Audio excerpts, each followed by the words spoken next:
Hi hello ನಮಸ್ಕಾರ. ಇವತ್ತು ನಾನು ಒಂದು ಹೆಲ್ದಿಯಾಗಿರುವಂತಹ ಪೂರಿಯನ್ನು ಹೇಗೆ ಮಾಡೋದು ಅಂತ ಹೇಳ್ಕೊಡ್ತಾ ಇದ್ದೀನಿ. ಒಂದು ಸ್ವಲ್ಪ ಗೋಧಿ ಹಿಟ್ಟು ತೊಗೊಂಡಿದ್ದೀನಿ, ಹಾಗೆ ಒಂದು ಗೆಣಸನ್ನು ಕೂಡ ತೊಗೊಂಡಿದ್ದೀನಿ, ಬೇಯಿಸಿದ ಗೆಣಸನ್ನು ತೊಗೊಳ್ತಿದ್ದೀನಿ. ಹಾಗೆ ಸ್ವಲ್ಪ ಉಪ್ಪನ್ನು ಆ್ಯಡ್ ಮಾಡ್ತಿದ್ದೀನಿ. ಹಾಗೆ ಇದನ್ನು ಆ್ಯಡ್ ಮಾಡಿಬಿಟ್ಟು ಉಪ್ಪನ್ನು ಆ್ಯಡ್ ಮಾಡಿಬಿಟ್ಟು ಚೆನ್ನಾಗಿ ಕಲಿಸ್ಕೋಬೇಕು. ಕಲಿಸ್ಕೊಂಡು ಚೆನ್ನಾಗಿ ಕಲಿಸ್ಕೊಂಡು ಸರಿಯಾಗಿ ಮಿಕ್ಸ್ ಆಗೋ ಹಾಗೆ ಕಲಿಸ್ಕೋಬೇಕು. ಹಾಗೆ ಅದನ್ನು ಒಂದು 10 ನಿಮಿಷ ಸ್ವಲ್ಪ ಆಯಿಲ್ ಗ್ರೀಸ್ ಮಾಡಿ ಇಡಬೇಕು. ಹಾಗೆ ಇಲ್ಲಿ ಒಂದು 10 ನಿಮಿಷ ಆಗಿದೆ. ಆದಮೇಲೆ ನಾನು ಅದನ್ನು ಪುರಿ ಮಾಡಲಿಕ್ಕೆ ತಗೊಳ್ತಾ ಇದ್ದೀನಿ.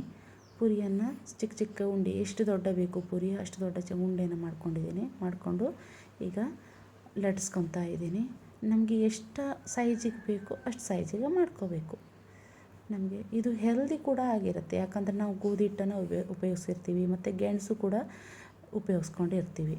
ಅದಕ್ಕೋಸ್ಕರ ಇದು ಮಕ್ಕಳಿಗೆಲ್ಲ ಚೆನ್ನಾಗಿರುತ್ತೆ, ಅಂದರೆ ಟೇಸ್ಟಿಯಾಗಿ ಕೂಡ ಇರುತ್ತೆ. ಮತ್ತು ಇದಕ್ಕೆ ಶುಗರನ್ನು ನಾವು ಹಾಕೋದಿಲ್ಲ, ಶುಗರ್ ಆ್ಯಡ್ ಮಾಡುವಾಗಿಲ್ಲ. ಅಂದರೆ ಗೆಣಸೇ ಸ್ವಲ್ಪ ಸ್ವೀಟ್ ಇರುತ್ತಲ್ಲ, ಆ ಸ್ವೀಟೇ ಇದಕ್ಕೆ ಸಾಕಾಗತ್ತೆ. ಇನ್ನೊಂದನ್ನು ಲಟ್ಸ್ಕೊತಾ ಇದ್ದೀನಿ. ತುಂಬ ತೆಳ್ಳಗೆ ಆಗಬೇಕಂತಿಲ್ಲ, ಯಾಕಂತಂದರೆ ಗೆಣಸು ಬೆಂದಿರುತ್ತೆ. ಬಟ್ ಜಸ್ಟು ಗೋಧಿ ಹಿಟ್ಟು ಜಸ್ಟ್ ಬೆಂದರೆ ಸಾಕಾಗತ್ತೆ. ಆಯಿತಾ? ನೋಡಿ, ನಾನು ಇಷ್ಟು ದೊಡ್ಡಕ್ಕೆ ಲಟ್ಸ್ಕೊಂಡಿದ್ದೀನಿ. ಈಗ ಎಣ್ಣೆನ ಕಾಸ್ಕೊತೀನಿ. ಎಣ್ಣೆ ಕಾದಿದೆ. ಈಗ ಪುರಿಯನ್ನು ಹಾಕ್ತಿದ್ದೀನಿ. ನೋಡಿ ಎಷ್ಟು ಚೆನ್ನಾಗಿ ಉಪ್ಪು ಬರುತ್ತೆ ಅಂತ. ನೋಡಿ, ಚೆನ್ನಾಗಿ ಉಪ್ಪು ಬರುತ್ತೆ. ಎರಡು ಸೈಡು ಕಂದು ಬಣ್ಣಕ್ಕೆ ಬರುವ ಹಾಗೆ ಬೇಯಿಸ್ಕೊಳ್ಬೇಕು. ತುಂಬ ಸಾಫ್ಟಾಗಿ ಕೂಡ ಬರುತ್ತೆ, ನಾರ್ನಾಗಾಗಲಿ ಏನೋ ಒಂಥರ ಗಟ್ಟಿಯಾಗಲಿ ಆಗೋದಿಲ್ಲ. ತುಂಬ ಸಾಫ್ಟಾಗಿ ಬರುತ್ತೆ.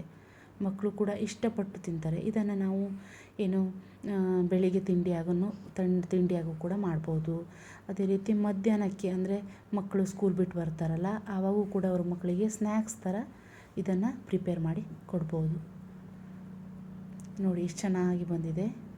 ಈಗ ತೋರಿಸ್ತಾ ಇದ್ದೀನಿ. ಒಮ್ಮೆ ಟ್ರೈ ಮಾಡಿ. ಹಾಗೆ ನನ್ನ ಚಾನೆಲನ್ನು ಸಬ್ಸ್ಕ್ರೈಬ್ ಮಾಡ್ಕೊಳ್ಳಿ. Thank you.